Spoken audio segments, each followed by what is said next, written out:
You're there. After hours of fighting your way through a massive tower full of demons, monsters of all kinds, perilous traps, and puzzles, you finally make your way to the top and you face off against the ultimate evil, the mastermind behind so many of the problems you've encountered through your quest, Dark Fact. He's unlike any being you've seen up to this point.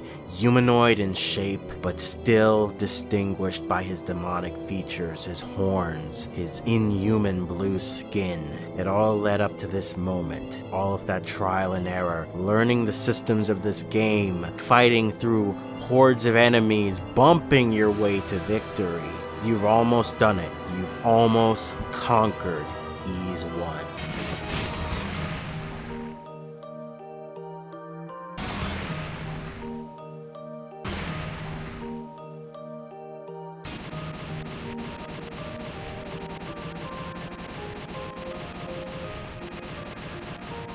Ys 1, Ancient Ys Vanished Omen, is one of the earliest JRPGs released in 1987, and in a lot of ways really defines what you could call like the early action RPG genre. It features Sigma male Chad, Adol, Kristen going in and saving the day and making women fall in love with him so he can like feel good, and then riding off into the sunset. And this is basically the formula of pretty much every Ys game as far as I know.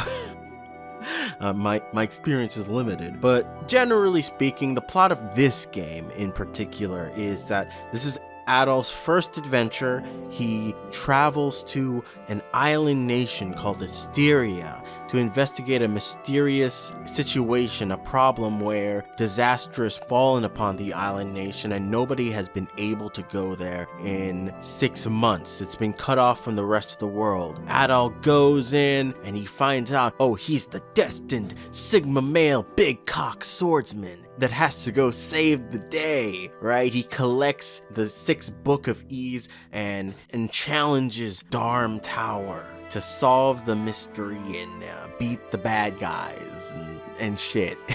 So as Chadol Kristen, you drag your massive cock all the way through the tower so you can beat Dark Fact to death with it. But his jankness is too powerful. It's too powerful.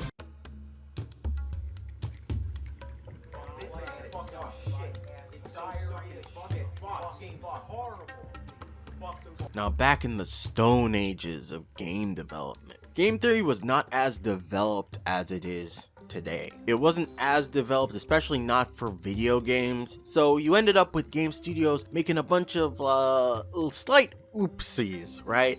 Largely pertaining to things like difficulty, though in a way some people would take advantage of this to extend the life of their games by making them extremely difficult intentionally, since they didn't have that much memory and thus not that much space to make their game super long. So how does this pertain to that cock muncher, Dark Fact?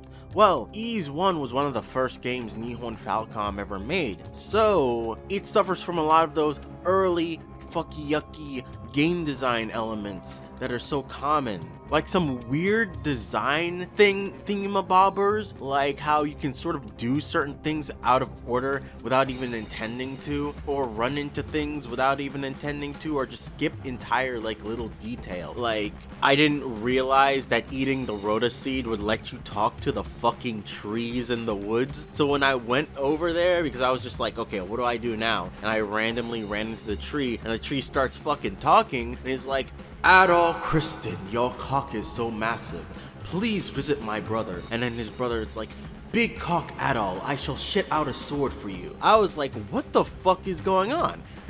So like weird little things like that. The bump system, for example, the system that these first two Ys games, Ys 1 and 2, sort of live by. This in and of itself is also sort of a byproduct of limitations in technology at the time and them trying to convey that sort of like actioniness in a way that's very simple so that the computer can handle it. But as you might have already guessed, limitations like these also create some weird fucking problems when it comes to boss design, like we see with Dark Fact. Okay, so the Dark Fact boss battle is relatively simple, but also absolutely bullshit. So the man is like pelting you, blasting you with magic attacks constantly throughout the fight, which prompts you to rush and like fight him. He has this weird like pattern that like is reminiscent of a DVD player load screen, where he's just diagonally moving across the screen. And every time you hit him,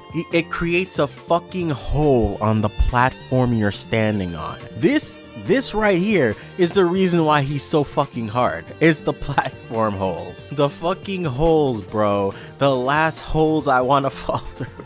Once again, what makes this so obnoxious is that from the second you step on there, the second you start the boss battle, he is just pelting you over and over again. So your health bar is melting. You have to go and fucking kill him. And according to a buddy of mine, I have no way of verifying this is just hearsay, but apparently they forgot to lock the refresh rate for this fight on PC. So essentially, the better your computer is, the harder this fight becomes, because he's hitting you.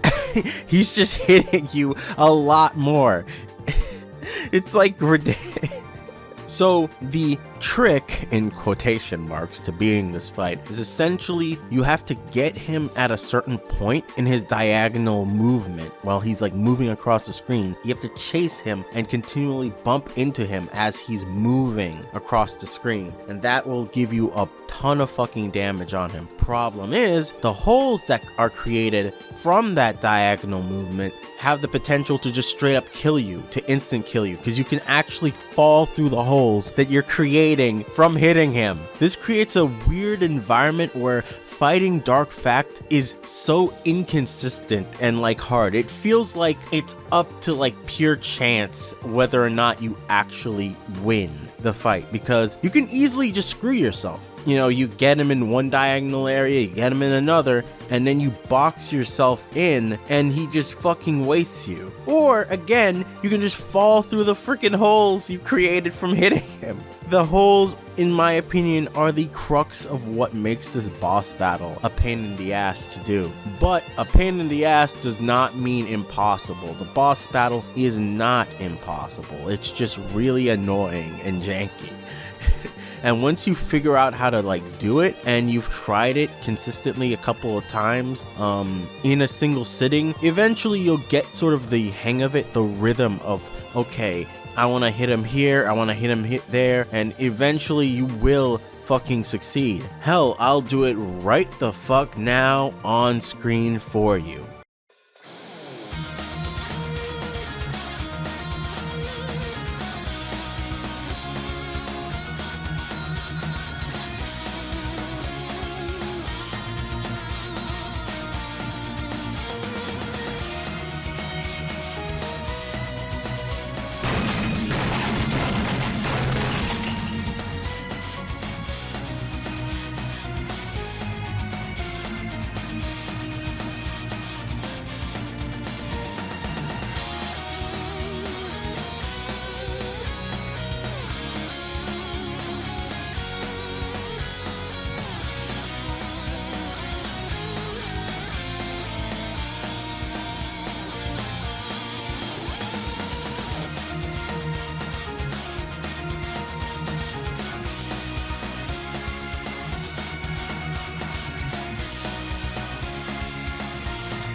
I did it! I did it! I knew I could do it!